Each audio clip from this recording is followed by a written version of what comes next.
Everyone, my name is Christian Barbosa, your reporter today. So, my topic is all about Aristotle and how we all aspire for a good life. So, who wants to read po? Okay, Miss. Yeah. And it's interesting to note that the first philosopher who approached the problem of reality from a specific lens as we know is now is also the first thinker dabbled into the complex problematization of the end goal of life. So, nakikilala niyo po ba yung nasa pictures? With that? No. Aristotle. So lahat naman tayo nakakilala sa Aristotle, di ba? Not yet. So, okay. Kung who wants to read po?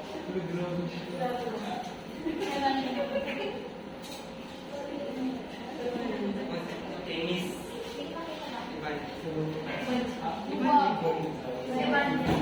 Compared to speech,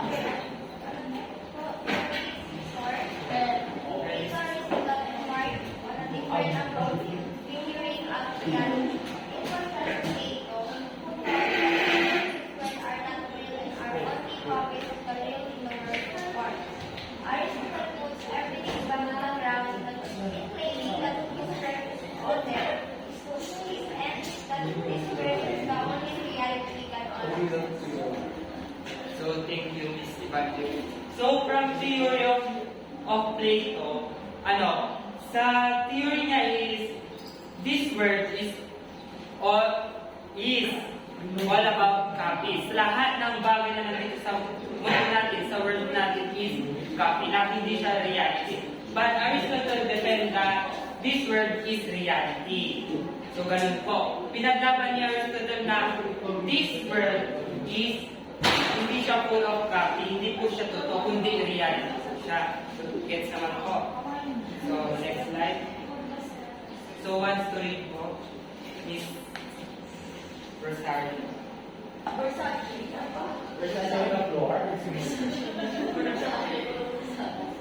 For Plato, this can only be explained by postulating two aspects of reality.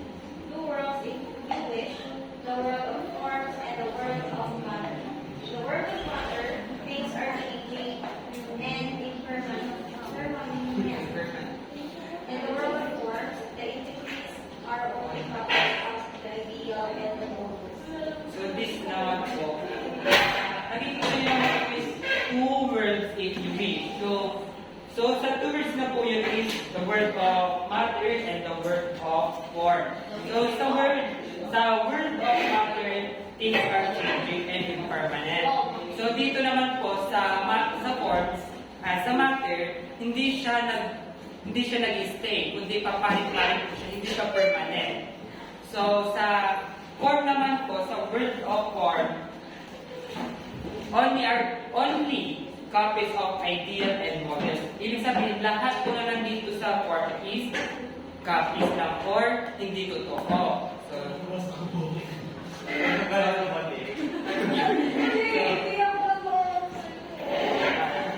So, next is, who wants to next po?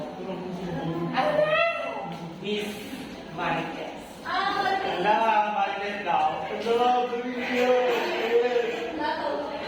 Hindi, Ralito.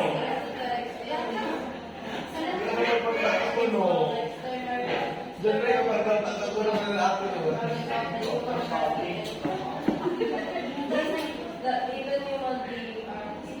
Napulang ko.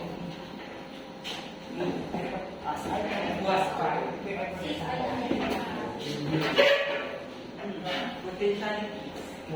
Was marked for the report of individual being according to the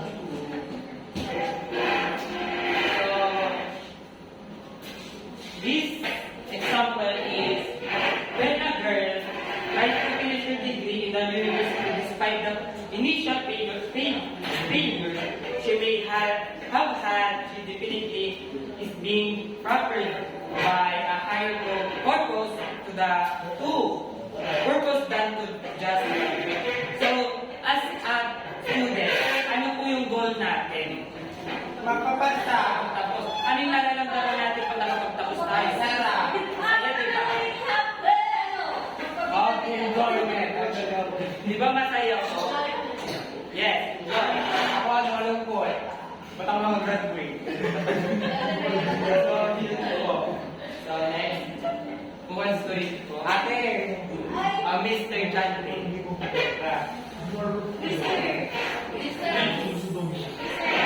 No individual Yamaha, father's individual figure. This is happiness. We all want to happy. Aristotle claims that happiness is the being of the end of all everything that we do. We may not realize it, but the end goal of everything that we have to do is happiness. If you ask one person why he is doing what he is doing, he may not readily say that is happiness.